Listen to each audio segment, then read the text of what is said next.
You tapping in real quick for this UFC 301 card, Alexandre Pantoja versus Steve Erceg. Now I'm gonna run through the card from bottom to top. I'm gonna give you my picks, my predictions, let you know how I feel as though some of these fights might go. I'll let you know who I've already parlayed up. We can talk about a straight Brazilian parlay, you know what I mean? Piece together the right individuals, possibly with a dog or two on the Brazilian side of things, roll them dice and see how that thing smack at the end of the night, if anybody's interested in that. You understand what I'm saying to you? Some of these fights I'll talk about more so than not, but that's just because I'm highly interested in some of these fights. You feel what I'm saying to you? I'll do my best to get through it as quickly and as painlessly as possible. Try not to be too fucking redundant. You understand what I'm saying to you? And as long as the order doesn't switch come fight night, the way I have it set up in front of me right now, the first fight of the night is Alexandre versus Kevin. You understand what I'm saying to you? Now, we are in a doghouse, but with that being said, I am going side with a favorite in the first fight of the night. I believe Alessandro sitting at like minus 150, 140 on the money line right now. And that's good money in my personal opinion, as I feel like he gets this one done more times than he doesn't. Inside the distance or by unanimous decision. I just respect his body of work more so than I respect old boy's body of work. Now, with that being said, I know one thing doesn't have anything to do with the other, and you don't face spectacular competition until you face it, and then it's all about how you perform in the face of it. You understand what I'm saying to you? I just still feel like Alessandro gets this one done and walks away with the victory more times than he doesn't. You understand what I'm saying to you on Saturday? So I'm going to go ahead and side with the favorite on the first fight of the night. And I believe, like I said, he's like minus 140, 150 right now. And Alessandro to go ahead and get this one done, man. Now, moving on, the second fight of the night, Ishmael Bonfim versus Vincent. I don't know how to say his last name, so I ain't even going to do it to him. Ishmael versus Vincent. I am siding with Ishmael. The money line now, in my personal opinion, is kind of ridiculous. You know what I mean? He may or may not justify it. I don't know. I am siding with him to go ahead and get it done. I don't parlay motherfuckers that are minus 500 or above. I did catch him and a couple other individuals earlier in the week, though, and last week before they reached that number when they were in the minus 500s and right there at minus 500. You understand what I'm saying to you? And I parlayed them all together with a dog, and we'll talk about that later on to make that number right. You understand what I'm saying to you?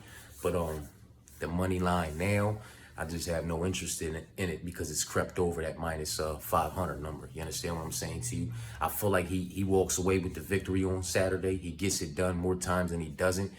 But Vince, he's not a chump, man. He's not a chump stop, and he's not a pushover, man. And I was really surprised to see him at this big of a dog price tag. You understand what I'm saying to you? As Ishmael Bonfim, you know, he had his Dana White Contender Series showing. You know what I mean? Hats off to him. Came into the UFC, got a win over Terrence McKinney. Hats off to him. I mean, Terrence McKinney can clip anybody at any given time, and he got some nice groundwork, but he's not top tier in my personal opinion. And then you put him against Benoit Saint Denis, and he took a loss there. You understand what I'm saying to you? Not to say that he reached his ceiling in the UFC. It's just saying that me personally, I don't know exactly where Bonfim's ceiling is in the UFC. And the money line, the price tag that he is at the money line right now, just to me seems it's a little scary, man. You know what I mean? It's just a little scary because, like I said, Vincent, he's not a chump stop, man. You know what I mean? He's not a chump stop. You feel me? I know his takedown accuracy at 54% will be going against the 81% takedown defense of Ishmael. You understand what I'm saying to you? But that doesn't mean he's not going to continuously shoot and be able to get Ishmael down. I can only hope, being as though I bet on Ishmael earlier in the week, that he knocks this man out inside the first 2 rounds. You understand what I'm saying to you? I don't really want to see a situation where Ishmael, you know what I mean, does his 1-2 in the first round and comes out in the second round, and that's when Vincent's able to get him to the ground. You understand what I'm saying to you? When he gets him to the ground, You know what I mean? And Ishmael works his way back up, but not as fast as I like him to. You understand what I'm saying to you? And then Vincent's able to get him back down to the ground and steal the whole fucking round. Now we're going into the third round, 1 round apiece between Ishmael and Vincent. And the money line's going from a minus like 600 on Ishmael's side to a somewhere in the minus 100 motherfucking range, or minus 110, minus 110, sitting dead even pick'em status, because, you know, it's 1 round apiece, and that second round, you know, really didn't look good for Ishmael because he couldn't get the fuck up off the ground. You understand what I'm saying to you? Like, that's the situation I don't want to be in on Saturday. So Ishmael is not somebody who is in all of my parlays. He's just somebody that I parlayed up in a couple parlays. You understand what I'm saying to you? I blabbed off on that for too long. Apologize. Ishmael's the pick. You know what I mean? I do expect him to get it done inside the distance. If it's going to the cards, I will be fucking shook. You understand what I'm saying to you? I won't be palm sweaty type shit. I won't be liking the way I'm feeling while I'm waiting for the judges to read off the decision, man. You understand what I'm saying to you? Unless Ishmael completely, you know what I mean, obliterates this motherfucker in the third round, but he just survived, so we know it's given his way. You know what I mean? If it's a nasty third round and he goes down a couple more times and can't get back up, like, but has some moments on the fucking feet, so it's kind of back and forth, then it's just about how the judges are going to do it. And I understand, you know, we over here in Brazil, and we'd like to think that the Brazilian judges are going to side with the Brazilian if it's close decision, man. But that might not be the case. So Ishmael's the pick, but I'm just not comfortable with the money line anymore. Dion, I don't know how you really say her name, and then Ernesta, you understand what I'm saying to you? This is, you know, it's women's MMA. I'm not really getting too deep into it because I don't pick, parlay, bet, or do any of that nonsense with women's MMA, you know, of this level. Not to say that this is low level. I just don't know enough about these two individuals. You understand what I'm saying to you? As I do with some of the other ladies that I've followed their careers more so. You understand what I'm saying to you? I mean, the statistics will tell you that Ernesta's gonna go out there and tee the fuck off. You understand what I'm saying to you? But they'll also tell you that Dion's gonna go out there and dip under some of them motherfucking strikes coming in and try to put her down. I mean, you got Dion landing 1 strike per minute at a 50% accuracy, but only getting hit with 1 strike per minute with a 66% striking defense. You understand what I'm saying to you? But that's because she's landing 3 or 4 takedowns over 15 minutes at 100% takedown accuracy. So when she's going, you know what I mean? She's putting a shot out there and shooting, you know, putting a shot out there and shooting. And if she's getting 3 or 4 takedowns over the course of 15 minutes with 100% takedown accuracy and not really getting hit like that, you understand what I'm saying to you? That just tells you that she's racking up control time and top pressure and stealing rounds when she gets you to the ground. If she's getting you down 3 or 4 times and you're not able to hit her, you know what I mean, even 1 time in a minute, that tells me, at least with the statistics that we're provided to as of yet, that tells me that, you know, you're just throwing a shot out there to get in on the motherfucking single or the double and get somebody to the ground. And then, you know, you're working for, you know, position. You're not throwing strikes right there. You're working for position. You're trying to get control. And once you get control, you might throw a little shot out and they bucking on you trying to get away. You might throw another shot out, but you're securing position and getting control. And then they're getting back up. You understand what I'm saying to you? They're throwing something at you, they're missing, you're going under them, you're taking them back down. 100% takedown accuracy, 3 or 4 takedowns over 15 minutes. She's getting you down once around and holding you down for quite some time. You understand what I'm saying to you? Or she's getting you down twice around, and that's probably in the third round and holding you down. So on the other side, or Nesta, she's landing 12, 13 strikes a minute at a 45% striking accuracy. So that means she's throwing about 25, 30 strikes a minute. You know what I mean? She's very fucking active, but that just lets me know that's giving Dion, or however you pronounce her name, a lot of opportunities to slip under shit and get your ass, you know what I mean, to the ground for you overcommitting the shots and to get your ass to the ground. That doesn't mean that you're going to try to, Dion's going to try to shoot for a takedown, and Ernesta won't slide a motherfucking knee up the middle and just clip her and put her lights out, or hit an uppercut up the middle and clip her and put the lights out. I'm not saying that, or Dion's going to just neutralize Ernesta's strikes, because she's gonna get her down every time she goes for it. You know what I mean? She could most definitely get clipped attempting to go for a takedown, and the whole night could fucking change. You understand what I'm saying to you? But I already dug too far into this women's fight, man. You know what I mean? I want to see how it goes, man. I don't really have a pick. I don't really have a lean. I'm interested in to see how this fight goes, though. If Deion's able to, you know what I mean, slip under them that incoming attack, which will be incoming. You understand what I'm saying to you? And get this young woman, Ernesta to the ground, and implement her top game on her.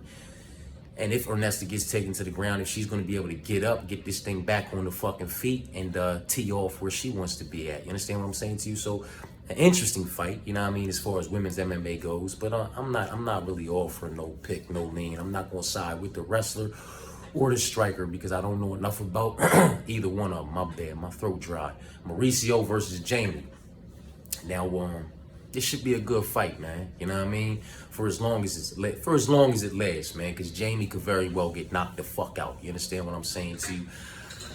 I would like to think that Jamie's going to do his best to keep this up against the cage or down on the ground. You understand what I'm saying to you? And not really give Mauricio the distance and the space that he wants to go ahead and implement, you know, his game on the feet. And knock Malarkey the fuck out, you feel me? But just like the last fight, that don't mean that when Malarkey's trying to shoot for a takedown, you know what I mean, getting them grappling exchanges to get it up against the cage, he's not going to eat an elbow, a knee, or a fist that's going to put him the fuck down. You understand what I'm saying to you? And then Mauricio follows up for finish, you know, for the finish, and secures the victory. You know what I mean? With that being said, I did look. We're in the doghouse, so I did look for a lot. I tried hard for Jamie. I tried hard, you know what I mean, to find a case, you know what I mean, for you know, to pick Jamie, man. To pick Jamie as a dog at plus like 122 or whatever he is, and go ahead and parlay him up with something. But I really just don't see Jamie getting this one done, man. I see Mauricio getting this one done, man, and probably getting it done inside the distance, you feel me? Knocking Jamie the fuck out. Maybe 3 minutes and 50-some seconds in the second round, you know what I mean? He gonna probably go ahead and knock Jamie out, man. Jamie might be able to get him up against the cage and grind a motherfucking, you know, 30, 40 seconds off in the motherfucking first round. Couple foot stomps, try to sweep him, trip him, you know what I mean? Mauricio puts his hand down, you know what I mean? Keeps himself up, uses the cage, gets off, you know what I mean? Couple elbows or something on the break, you know what I mean? And then tees off on him again. Jamie comes in for a little bit more, you know what I mean? And he's going to put him to sleep, man. He's going to put him to sleep, man. I'm not somebody who's down on Jamie. I had a lot of high hopes for Jamie in the UFC, man. And I found myself trying to make the case for him, you know what I mean, in quite a few of his previous fights. You understand what I'm saying to you? But I've just learned the hard way, you know what I'm saying, that he's just been here for too long and he should have been going already. You understand what I'm saying to you? I think the fact that he had names like Volkanovski and shit like that on his resume coming into the UFC and all that shit like that, and you know, earlier parts of his career, man, just made people a little bit more high on him than they should have been. You know what I mean? Not to say that he can't beat your, you know, motherfuckers that don't belong in the UFC. You understand what I'm saying to you? Motherfuckers that motherfuckers that just aren't really great anywhere, you know what I mean? That might be good in certain aspects and decent here and there, you know what I mean? Jamie will get them up out of there. Jamie will get them up out of there, man. You know what I mean? He'll probably knock him out with some ground or pound or submission, you feel me? Grind him out to a decision, something like that, you know what I mean? But anybody that's got somewhat of a decent ceiling, you know what I mean, inside the UFC and can make somewhat of a decent run, they're probably gonna find themselves in a fight with Jamie Malarkey, and they're gonna find themselves on the winning side of that decision at the end of the night if they don't knock him the fuck out, man. That was too much on that fight, man. 14 minutes on 4 fights. My apologies, y'all, man. So far, we rocking with Alexandre to get it done inside the distance or by unanimous decision. We rocking with Ishmael to get it done inside the distance. Hopefully, it doesn't go to a decision, because that'll make me uncomfortable, as I'm already uncomfortable with the money line. The Deion or Nesta, I'm interested to see how she gets that fight to the ground, and if she's able to get it to the ground and implement that ground game, or if Nesta's going to tee off on her and put the young lady to sleep. Mauricio versus Jamie, I'm rocking with Mauricio to go ahead and get it done, man. Probably knock Jamie out somewhere in between. Second round, somewhere in between 3 and 4 minutes of the second round, if Jamie makes it that long. No disrespect to Jamie. Moving on. Joaquin Silva versus Jakar Close. Now this one, for me, I don't know about anybody else, but for me, was one of the more complicated fights to make a prediction on, man. You know what I mean? I know it's a lot of folk that are high on Jakar Close, and they're high on him in this fight.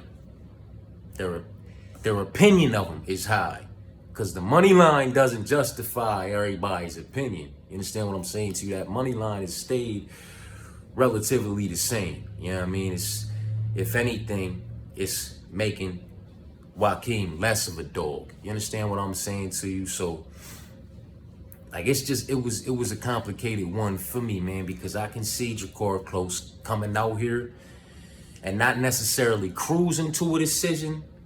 You know what I mean? But getting it 2 rounds to 1, getting it done. You know what I mean? I don't see him knocking out Silva. Don't see him submitting Silva. But I can see him cruising to a decision. Not cruising to a decision, but winning a unanimous decision. You understand what I'm saying to you? On the other side of things, man, I can see Silva winning a split decision or winning inside the distance, man. Silva can crack, man. Joaquin Silva can crack, man. You know what I mean? These Joaquins, like Joaquin Silva, Joaquin Buck, like these Joaquins and Joaquin, they can fucking crack, man. They can fucking crack. If they can't do anything else, they can crack. But Joaquin can do other things other than crack. You understand what I'm saying to you? And I can see a night, man, almost more times than I see Jakar Close winning by unanimous decision. I can see a night where Silva wins by split decision or inside the distance. Because I keep saying split decision or inside the distance because I can see him cracking the fuck out of Jakar Close and just rocking him and having him, I mean, just hurt, splitting him. You know, so boom, just busting him, wobbling him, having him hurt, and just in survival mode for a minute. But Jakar Close survives, is able to survive. You understand what I'm saying to you? And maybe this happens in the second round after Jakar Close takes the first round. Second round, it's kind of close, and then he just rocks him, wobbles him, whole brain fucking shaking. You understand what I'm saying to you? And he's in survival mode for a minute, but he survives. And then the third round is close. So split decision for Silva because, you know, they in Brazil. You understand what I'm saying to you? And that big moment was the most threatening moment of the whole fight. You understand what I'm saying to you? Like, he was in the most danger. He never put Silva in that kind of danger. You understand what I'm saying to you? Like, for these reasons, I can see him winning by split decision. Or he just completely obliterates this man. He rocks him. Boom! Follows up. Boom! He cracks him. Or he cracks him. Then realizes he got him rocked and follows up. Boom! Boom! Boom! And puts him down, man. Or boom, boom, and hops on and sinks something in and gets it done inside the distance. I can see the victory coming more ways for Joaquin Silva than I can see it coming for Jakar Close. That's just me personally, man. That's just me personally, man. You understand what I'm saying to you? A lot of motherfuckers feel the other way. You know what I mean? I don't think Jakar Close is coming out there and knocking him the fuck out, but he might very well come out there and knock him the fuck out. You understand what I'm saying to you? I more so see Jakar Close winning a unanimous decision if he wins. You understand what I'm saying to you? So, me personally, I haven't yet made a bet on this fight or parlayed this fight up yet. I will be in my big boy parlay, my haymaker parlay that I'm going to talk about probably in the next video that I tap in with, because I gotta put some shit together. You understand what I'm saying to you? I don't have that all the way together yet, but I like Joaquin, man. I like Joaquin, man. My pick in this fight is gonna be Joaquin Silva to get it done in his hometown, man. You understand what I'm saying to you? In Brazil. You understand what I'm saying to you? Moving on. So we got a dog. That's the first dog. You understand what I'm saying? Not my most confident, but it's a dog that I like. It's a dog that I'm leaning towards. You know what I mean? Fuck leaning, we can say I like him. You know what I mean? If I bet on that fight, I'm picking him. So that's where we sit with that. Silva versus Gomes. Both of these young men have had nice runs in the UFC as of yet. Respectable runs. You know what I mean? Gomis, I respect his body of work and his resume prior to the UFC and in the UFC, more so than Silva's, his wins and his losses. You understand what I'm saying to you? He possesses a 4-inch reach in this fight. I understand that Silva lands about 5 or 6 strikes per minute at a 52% striking accuracy, where on the other side, Gomis is landing 2 or 3 at a 46% striking accuracy. You understand what I'm saying to you? So you would think that the volume is going to be on the Silva side of things and not the Gomis side of things. Silva gets hit with 4 or 5 per minute at a 57% striking accuracy, but then this is where it is for me with Gomis, because Gomis is my pick. You understand what I'm saying to you? Gomis gets hit with 1 or 2 strikes per minute with a 75% striking defense. You understand what I'm saying to you? Now, both of these young men, like I said in my quick stats, they'll lock up 1 or 2 strikes per 15 minutes. Gomis with a better takedown accuracy of 60%. Silva's got 50%. Silva's got 100% takedown defense so far. Gomis has an 81% takedown defense so far. Now, with all of that being said, you understand what I'm saying to you? Just that little, you know what I mean, clusterfuck of statistics real quick. With all that being said, I am on the Gomis side of things, and I think that this fight is pretty much playing out on the feet. And I think he's frustrating Silva from the outside. That 4-inch reach, and he's going to piece Silva up a little bit, man. I think he's going to catch him coming in. I think he's going to frustrate him from the outside, catch him coming in. I'm not saying he's going to put him down and put him to sleep, but he's going to frustrate him, and then he's going to catch him coming in, count on him, sidestep him, evade him. He's going to be moving around, using that footwork, using that movement, using that head work, using that 4-inch reach. He's good with his distance management.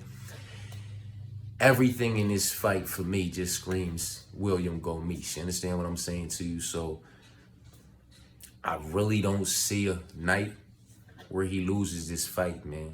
Outside of some outrageous Brazil, judges over there in Brazil, just doing some outrageous, ridiculous shit.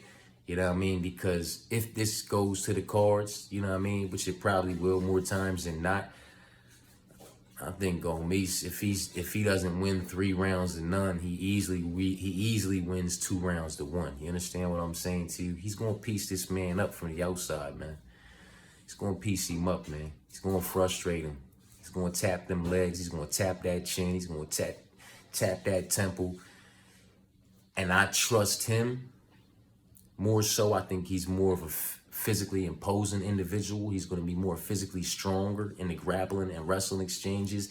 If Silva did try to engage in that, I think William Gomis could very easily and quickly reverse that exchange and put himself in whatever position he wanted to put him in, whether that was disengaging or putting himself in a dominant position and putting this man on his back and working for a submission. You understand what I'm saying to you? I have William Gomis though, man, and that's an underdog who's sitting at plus 114 right now. You know what I mean? He was plus 108 when I called him before. He's plus 114 now. Hopefully he's even even bigger of a dog. You understand what I'm saying to you? Because I'll take advantage of that line. But that's an underdog that I'm highly confident in this week. You understand what I'm saying to you? Now we have Brenner, the boy Elvis Brenner, versus Mike. I can't say old boy's name. I'm not going to try to pronounce it. You understand what I'm saying to you? Y'all know who I'm talking about. Y'all know who Elvis Brenner's fighting, man. Now, with this one, I really wanted to be able to sit here and say that I'm going with Elvis, man. You know what I mean? I'm going to take Elvis yet again as an underdog and cash on him yet again as an underdog, because I've bet on him every time, man. You know what I mean? I've bet on him every time since he came into the UFC. You understand what I'm saying to you? And he's cashed for me every time that I've bet on him. You know what I mean? I'm not going to bet on this fight, man. I'm going to leave this fight alone, man. Old boy's going for, locking up 11, 12 takedowns over the course of 15 minutes. And that's at a 70% takedown accuracy. That means he's going for, 25, 30 takedowns over the course of 15 minutes, man. 40, yeah, I mean, he's going for a crazy amount of takedowns. Now, Is this the first motherfucker, you know, that Elvis is gonna be going against? You know what I mean? It's coming from one of them countries over there. You know what I mean? Nah, he went against Guram, who was Hamzat Chimaev's training partner. You know what I'm saying? Who really didn't beat Matus Gamrot in his UFC debut, but they gave him the nod anyway. He even admitted in his UFC debut, Guram, I know I went off topic, but Guram even admitted in his UFC debut in the post-fight interview on the mic, he was like, man, it was too competitive in the striking, and he got all those takedowns, man. I'm not happy with this win. But I'm just saying, like, I say that to say that he's been against individuals, you know what I mean, from them stands in them countries, you know what I mean, that are wrestle and grapple heavy, man, and can wrestle and grapple very well. And, you know, he's knocked these men the fuck out, you know what I mean, or he's come out victorious on the other side of it at the end of the night, either way you look at it, you know what I mean? Elvis Brenner is nobody to be slept on. Old boy on the other side, man, his game as of yet has looked very fucking nice, you know what I mean? And very strong and very aggressive. Will that get him knocked out on Saturday at some point by Elvis Brenner, though? Because he does possess that knockout power, and he can crack, he can survive if you take him down.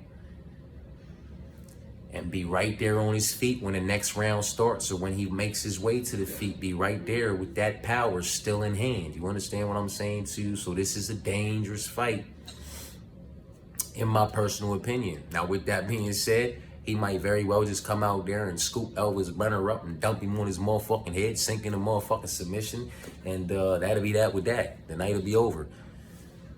And I spent this much time on breaking down the fight, and it didn't even take that much time for the fight to start and end. You know what I mean?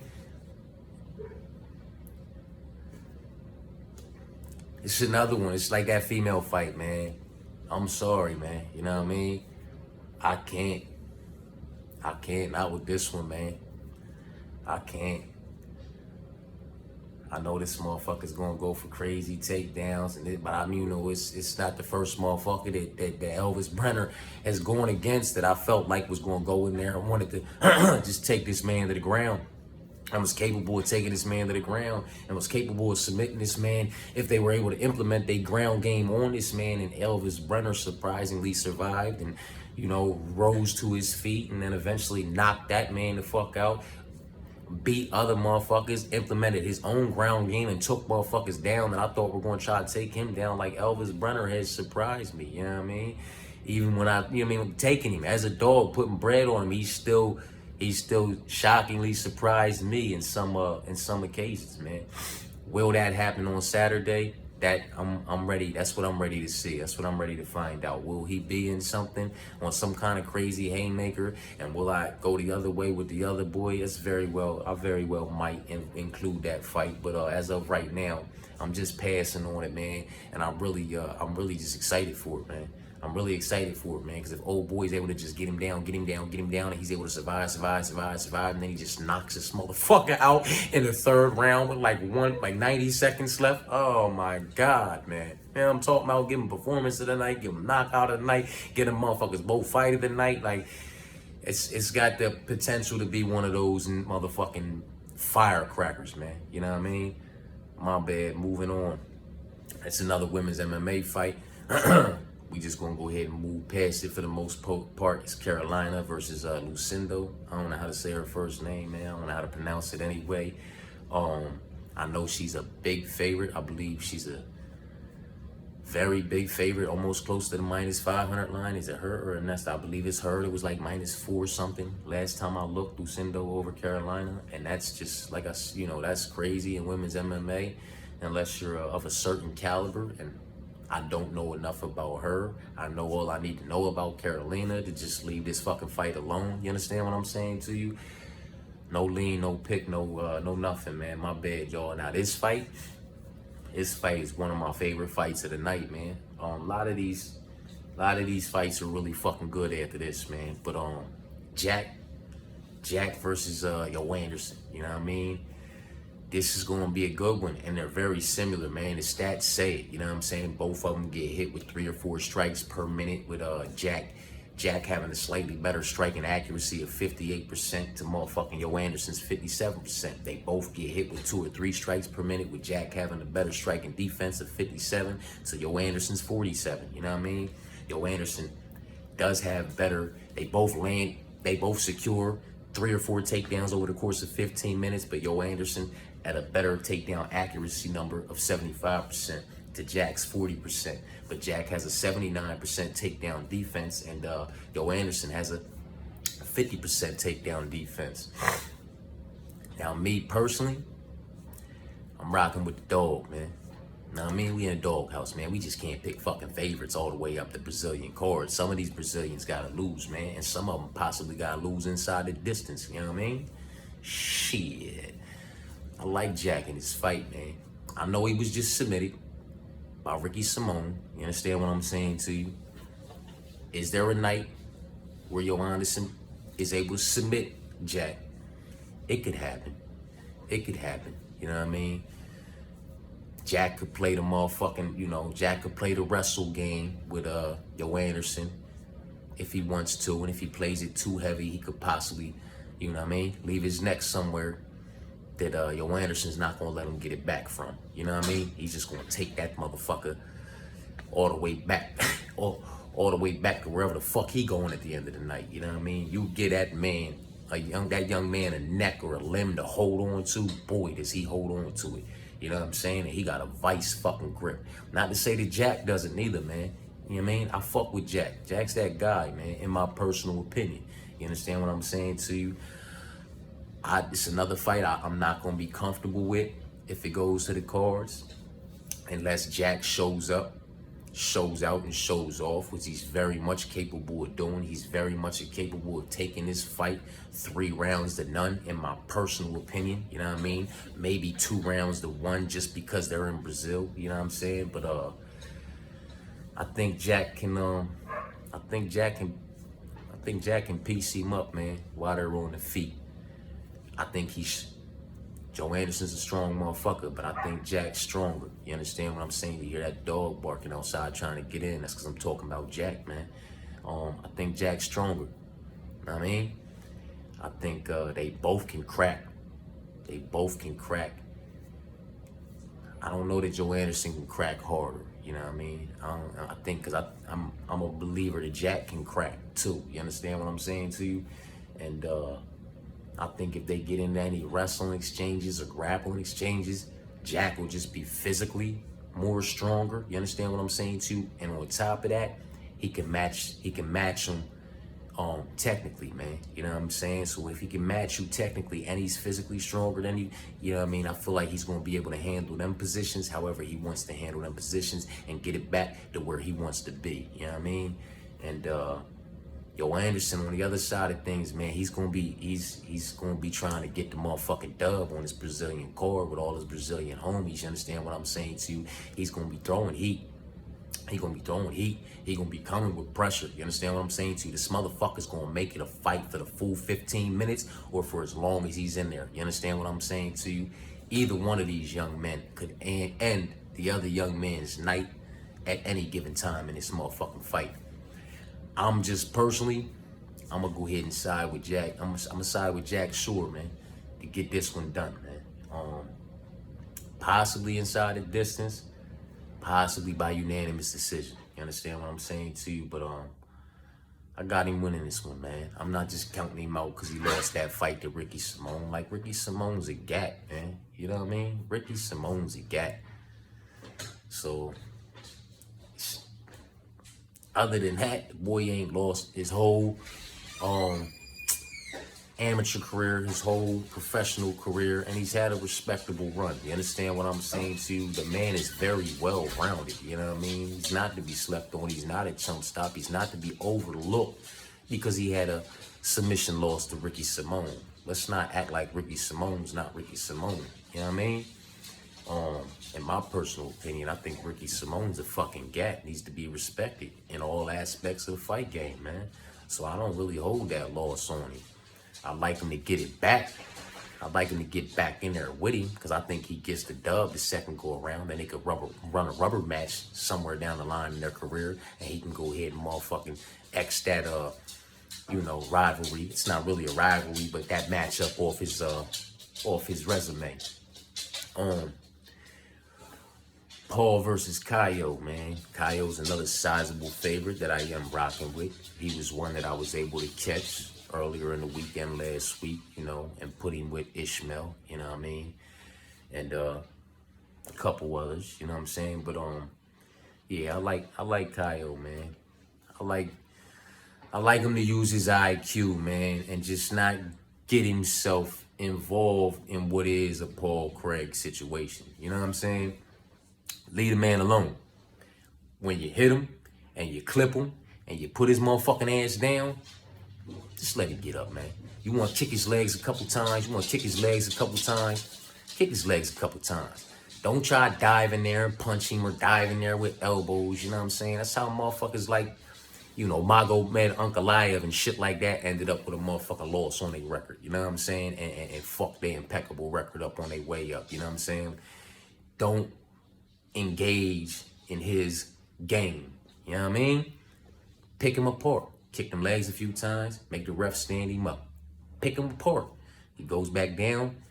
Rinse and repeat. Instead of, hopping down there and trying to, prove that which you may very well be capable of doing, Kaio. Nobody's trying to take that from you, man. I'm just saying, I got you parlayed up. I'm trying to make my night a little less stressful, man. Just clip this man and knock him the fuck out. Or tee off on him until you drop him and make him keep standing his motherfucking ass up until he doesn't get up. Or when he gets up, he goes to the referee like Jeremy Horn did in his second fight with Chuck Liddell. You know what I mean? Yo, after that motherfucker hit me, man, I ain't been seeing shit right. Shit just ain't stop this fucking fight. Like, that's what Jeremy Horn did. Beat on motherfucking Paul Craig till he do some shit like that until he just don't get the fuck up. You understand what I'm saying to you? But don't engage in his game, man. That's an easy one. Kaio should have that all day, every day, even on Sunday, man. Should be no reason he doesn't have it. Just like the next man in Michel Pereira going against Ior Potieria. You understand what I'm saying to you? This is one that I parlayed up. 3 big dogs, the 3 big heavy favorites were parlayed together, you know what I mean? I'll let you know who else when we get done here, you know what I'm saying? But yeah, I parlayed Michelle up with Ishmael, you know what I'm saying, and motherfucking Kaio, and then I'll let you know the rest of the legs in just a couple minutes, man. But I got him getting this one done, man. The man's nasty. I've been with him his whole journey, prior to the UFC and in the UFC. You understand what I'm saying to you? So there's not too much I don't know about this man. As far as MMA is concerned, not personally, you know what I'm saying? So, man, I don't see a night where he loses this fight. He can put this fight wherever he wants to put this fight.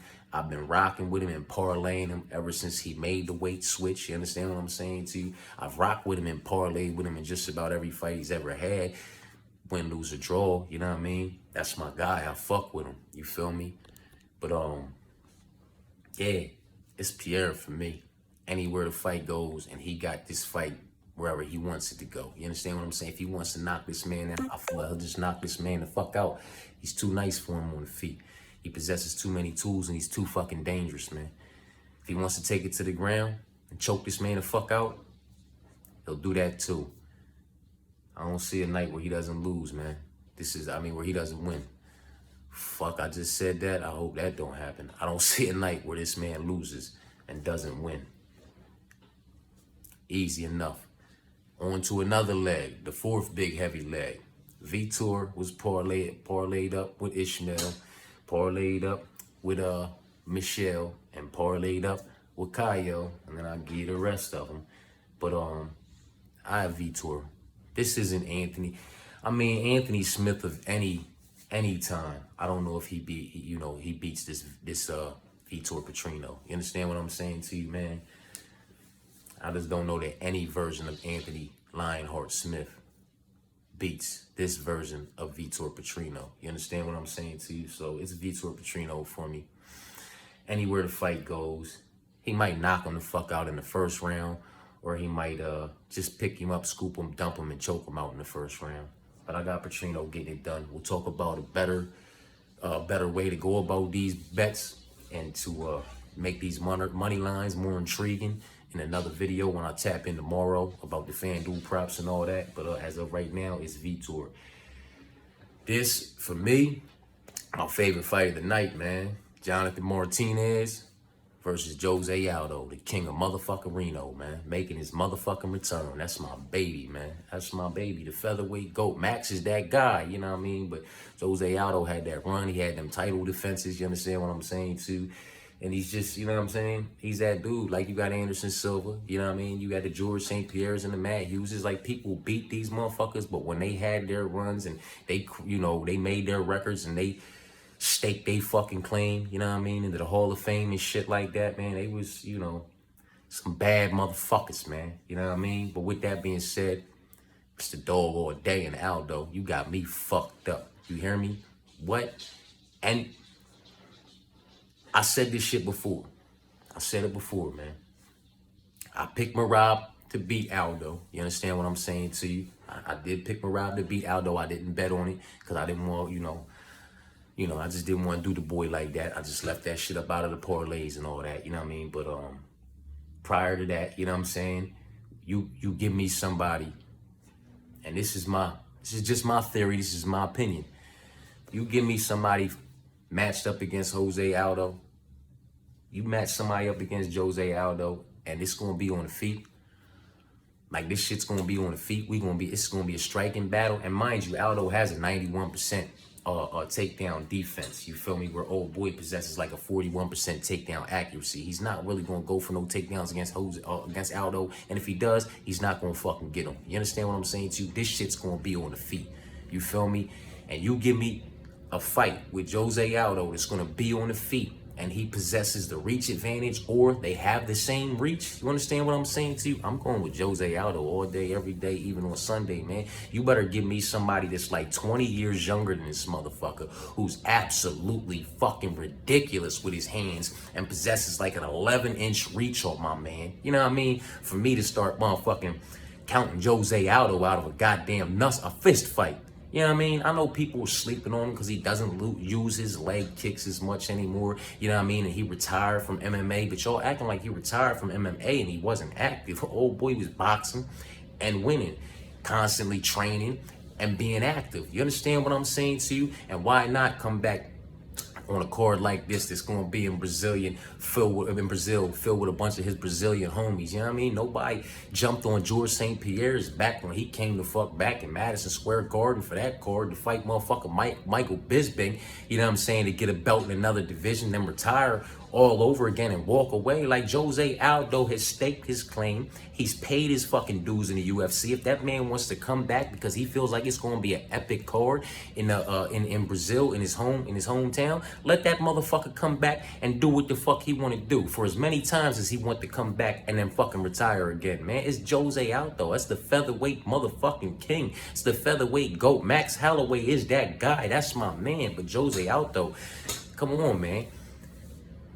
The man's got the title defenses, you know what I mean? When we talking about that, like, Demetrius Johnson holds the title defenses in that division, you know what I mean? Aldo holds the title defenses in that division. You talk about the lightweight division, you got like Frankie motherfucking Islam Makhachev. How many title defenses has he got now? I gotta check on that, because for the longest time, the lightweight goats, we talk about goats and you talk about Khabib, but motherfuckers forget about Frankie Edgar, you know what I mean? And the fuck is like, you had Khabib Nurmagomedov, Frankie Edgar. It was like 3 or 4 people tied for the lightweight division because they'd only defended the title 3 times. You know what I mean? That lightweight title strap hasn't been defended over and over and over again like that. You know what I mean? Other than by Frankie Edgar, Khabib Nurmagomedov, and I can't remember, I don't know why, but I can't remember the other name right now, but it was like 3 or 4 of them that were tied for the lightweight rank. You know what I mean? Come on, man. And then you go up to welterweight, you know what I mean? George St. Pierre had it, then Kamaru Usman. You got the middleweight division. It was motherfucking Anderson Silva. Then you got John Jones up there. You feel what I'm saying to you? You know what I mean? And then you work your way up to Cain Velasquez and Stipe Miocic and motherfucking all them that was holding the heavyweight GOAT straps. Like, that's where the GOAT straps come from. Aldo's a fucking featherweight GOAT. I ranted, my bad, I ranted and I ran off, but Aldo's a featherweight fucking GOAT, man. He's that motherfucking guy, man. And we're talking about him like he's written off, man. He's 3-5. He's 3-2 in his last 5 UFC fights, man. And that's against the likes of Peter Yan and Rob Dwashvili, Rob Font, motherfucking Marlon Vera, and Pedro Munoz. And he beat Rob Font, beat Pedro Munoz, beat Marlon Vera. You know what I mean? He lost to Rob Dwashvili, which the whole goddamn decision does. I mean, the whole goddamn division does, including Ilia Topuria. He's not going to be able to stop them goddamn takedowns. He better hope he clips that man, because he only has a puncher's chance in that fight. You understand what I'm saying to you? And he lost against motherfucking Piotr Yan, who we just saw what he did when he came back. You know what I mean? Like, Piotr Yan's that fucking guy. So the people that this man has took losses to, let's talk about the victories this man got. Let's talk about his resume for real. And let's talk about how this is a fist fight. This ain't somebody who's coming in there and trying to grapple fuck him all night and try to wrestle this motherfucker all night. This is somebody who's going to come in there and try to kick and punch with Jose Aldo for 15 minutes in his motherfucking hometown. And just faced off for him for the first time, walked right into him, Jose, in his motherfucking sandals, did what he does, put his head down so the motherfucker couldn't, you know, get nose to nose and mouth to mouth with him, put his forehead down, and motherfucking Martinez just kept motherfucking pushing his forehead right into Jose while they're pulling Jose back off balance. Like, that just made that motherfucker, you know that fight gonna go, you know that fight gonna pop. From the moment it motherfucking start to the moment it motherfucking stop, man. And does Jonathan Martinez possess, in my personal opinion, he is the favorite, so obviously motherfuckers feel like he do. Does he possess a chance in this fight? He would have to clip Jose Aldo, and I don't see him doing that, man. Like I said, Jose Aldo did retire from MMA, but he went into professional boxing and was very active over there and was winning over there. You understand what I'm saying to you? And one wasn't competing, was still very active with his motherfucking training. Them hands have not lost one step. If anything, he've only sharpened the hands up. And if he chooses to use the legs, you know what type time it is. Next to Pedro Hizzo, who back in the day, his leg kicks hit you with the impact of a steel baseball bat at 80 miles an hour. Next to Pedro Hizzo, nobody had leg kicks on Jose Aldo, man. Pedro Hizzo, then Jose Aldo as far as leg kicks go. You understand what I'm saying to you? If he decided to implement them up, you can only think that maybe something happened with his leg. It's why he just wasn't using the leg kicks that much in the last, you know, couple years of his motherfucking MMA career, and then transferred over to boxing because he still wanted to be active and competitive, but didn't want to use the legs no more. It's like, damn, did something happen that made it so he wasn't kicking no more? You feel me? I don't fucking know. That's the mystery, you know what I mean? Nobody that I know knows the answer to that fucking question, you feel me? Could he show up on his comeback fight and just start implementing them kicks again? If he does, he very well may TKO Jonathan Martinez with goddamn leg kicks, man. And Jonathan Martinez likes to kick his motherfucking self, man. He could take his legs right away from him if he implemented that, but I think he boxes his head off, man. I think he boxes his head off. Jose Aldo's hands, what? The way he rips the fucking body. If he don't let him catch you on your back step, and God forbid you go back up against that cage, the way he rips the body and comes over the top. We didn't see anybody do it like that until Ilia Topuria came in and ripped the body and came over the motherfucking top on, what's his name? That almost head kicked him into the next century, but he survived that shit. You know what I mean? We ain't seen nobody do no shit like that. In my none of them smaller division individuals was doing shit like that, ripping to the body and coming to the head like that. Other than Jose was, man, Jose body work nasty, man. Jose box game is nasty, man. It was in MMA when he was here, when he was in his prime, on his way out. While he was over here in boxing, while he was out, and it will be when he comes back in here Saturday, man. Now, I'll rub it in my chest. Y'all can chew me up in the comments, and I'll swallow all that shit on Sunday morning if Jose Aldo gets knocked the fuck out, man. I'll be highly upset. But if he gets knocked the fuck out, then, you know, it's how the ball bounces and the cookie crumbles. But I think that's the only way Jonathan Martinez can win the fight. I don't think he'll outpoint and outstrike Jose Aldo. Jose Aldo's his shell, you know what I mean? His motherfucking, his counters, his hooks, they're all just too accurate, on point, precise, and they got pop in them. You understand what I'm saying to you? Like, Martinez overcommits and gets too eager coming in after him, man. Jose Aldo can shell up, bop, bop, and put you the fuck down. You hear me? My bad. I talked about that long enough. The pick is Aldo. You understand what I'm saying to you? And moving on, Alexandre Pantoja, Steve Erceg for the main event. You know what I mean? I tend to not bet nor parlay on the main event. You know what I mean? It's just something I try not to do unless I'm very intrigued to do so, or it's involved in my big boy haymaker parlay. I tried my best with a Brazilian card, a Brazilian heavy card, just coming off a Brazilian dog and Jose Aldo to pick Alexandre Pantoja, man. I know Steve Erceg hasn't been through the trenches that Alexandre Pantoja has been through as far as the level of competition Alexandre Pantoja has faced. But as I said in the previous fight, one thing doesn't have anything to do with the other. Nobody faces spectacular competition until they do, and when they do, it's about how you handle yourself in the face of that spectacular competition. You understand what I'm saying to you? And with the biggest step up in competition that Steve Erceg has ever faced, being Alexandre Pantoja, I think he passes the test on Saturday, man. How high his ceiling is in the division, meaning how long he's gonna hold on to that belt, I don't know. But I believe Steve Erceg walks away victorious inside the distance by knocking Alexandre Pantoja the fuck out, man. I think he's gonna clip him and put him unconscious, man. You know what I'm saying? And it's not just based off of, oh, he had a nasty hook on Matt Snell. Quite a few people have landed nasty hooks on Matt Snell and knocked him the fuck out. We're not basing it off of that, man. I just feel like he's got more pop in his shots, and he's hungry, man. Not to say that Alexandre Pantoja is not hungry to keep his motherfucking belt, but he knows what it's like, what it feels like up there.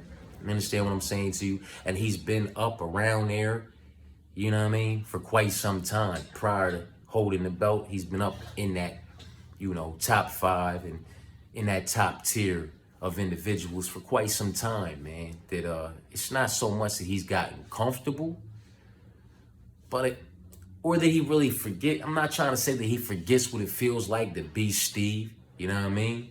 A young man who's still inside of his, you know what I mean, first 20 fights of his career or whatever, you know what I mean? He's only has a handful of fights inside, less than a handful of fights inside the UFC or whatever he has inside the UFC, and here he is fighting for a title.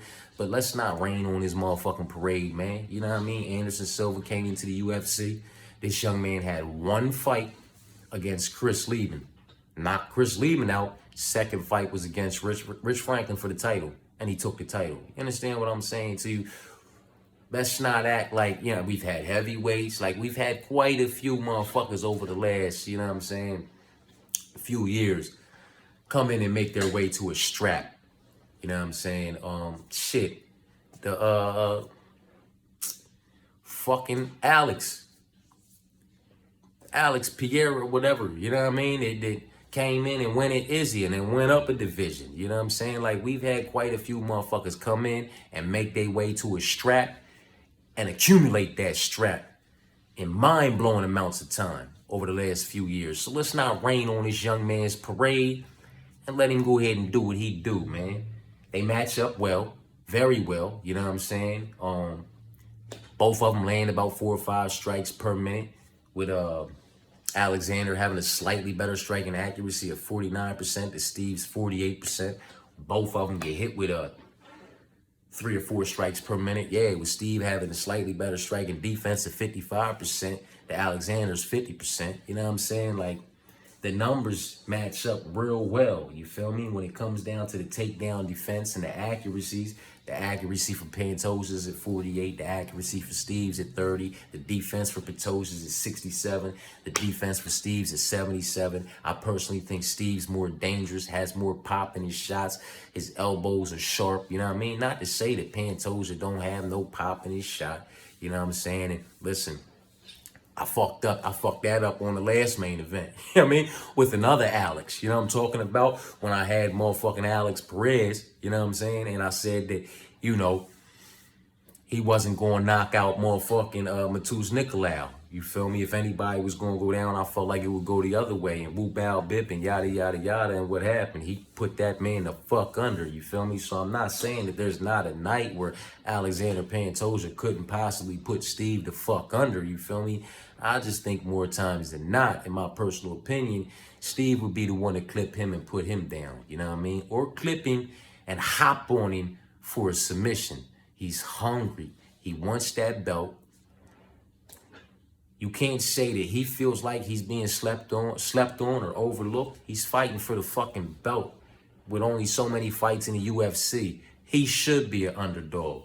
You understand what I'm saying to you? So it's nothing about that. It's just more so about me, my gut feeling. I like what I see when I watch Steve fight. You feel what I'm saying to you?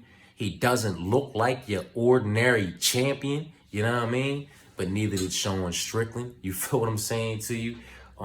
We've had quite a few people grab the belt, lose the belt, have the belt, you know what I mean? No longer have the belt, whatever the case may be, but you didn't necessarily think that they would ever be UFC champion. They didn't look like UFC champion material just off the look, but we can't do that, man. We can't rain on his motherfucking parade, man. We can't judge that man book by his cover and say he'll never be UFC champ, because I think he can beat this UFC champ that he's fighting on Saturday, man. Do I think he's going to beat whoever he might have to fight to defend that battle, to defend that title, to solidify himself as the champion in that division? I'm not sitting here saying that. I'm just saying I think Steve Erceg walks away victorious on Saturday, man. And he gets it done inside the distance. He doesn't let it go to the judges, as he doesn't want it to, you know, be at risk of the decision going the wrong way at the champions, you know, while the champions are Brazilian and they're fighting in Brazil. You feel me? So I feel like Steve's going to try, not going to try to, he's going to do his best to put it on this man and put it on this man early. And I think he gets him out of there inside of 15 minutes. It's not going 25 minutes. It's not going 20 in my personal opinion, man. So, we rocking with quite a few heavy favorites on this card, but we are rocking with quite a few dogs too. And I'll let you know my dogs in order of confidence. You feel me? So to make that line a little better, you know what I mean? I did have a motherfucking legger in where I had Ishmael. You know what I'm saying? I had Kaio. I had motherfucking Michelle, and I had Vitor. Then I threw Jose in there at plus 130 to go ahead and make that number worth something. Then I threw something on there. Then I went ahead and I did Ishmael. You understand what I'm saying to you? I did Kaio. I did Michelle. I did Vitor. I did Alessandro. And I did Jose. You understand what I'm saying to you? I'll get into some more of what I did when I tap back in for this other parlay video. But I had threw them in today, and I caught good numbers on them, man. You know what I'm saying? So, yeah, that's that with that, man. We rocking with Alessandro to kick the night off. He's a slight favorite. We rocking with Ishmael in his second fight of the night. He's a heavy favorite. Hopefully he justifies that money line. I really would like to see Dion come in here and get Ernesto to the ground, man, and implement that top game and get her up out of there, man. But with that being said, if Ernesto can tee off on this young woman, it could be a quick night, man. You know what I mean? It could be no takedowns attempted. She could just get slept on her way in. But yeah, we walk Alessandro, slight favorite. Ishmael, heavy favorite. Hopefully he justifies the money line. Women's MMA, we just gonna pass that joint, man. But I'm interested to see how it goes down. Mauricio versus Jamie. I think he's like minus 170 or something like that, but he's a favorite. We rocking with Mauricio. Joaquin versus Jakar. Joaquin, he's a dog. That's Arlene. Silva versus Gomes. Gomes, that's my first confident dog. You know what I mean? We rocking with Gomes to get this one done.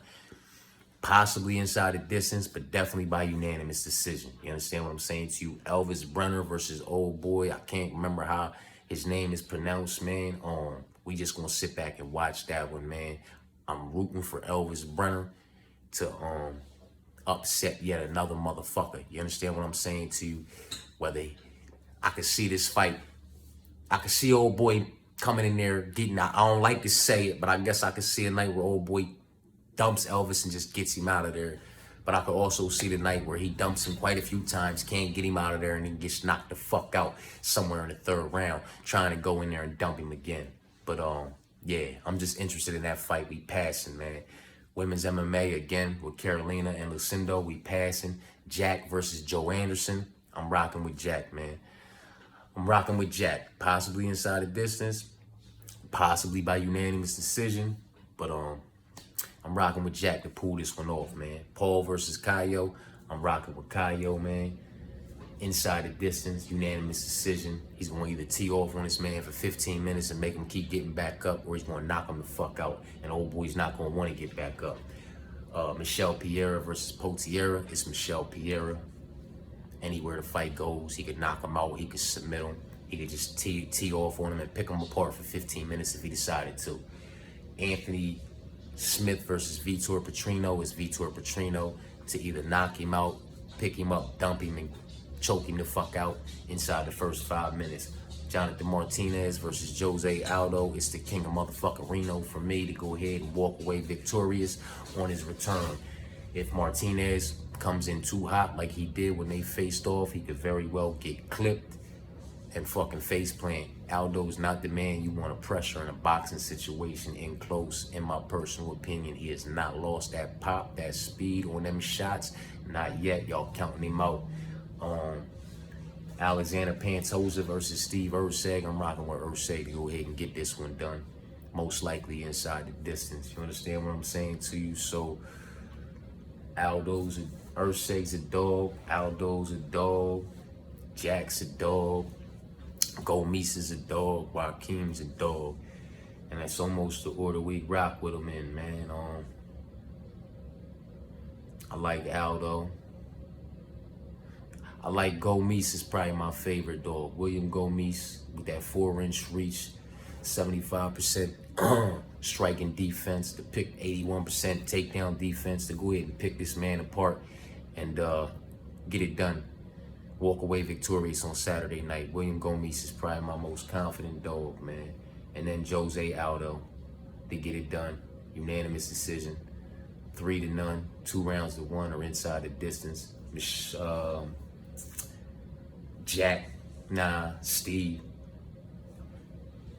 I really like Steve, man. But Steve would be my third favorite dog. And then Jack Shore. And then Joaquim Silva, man. So we go William Gomis, Jose Aldo, Steve Erceg, motherfucking Jack Shore, and Joaquim Silva in order from confident dog to least confident dog. You understand what I'm saying to you?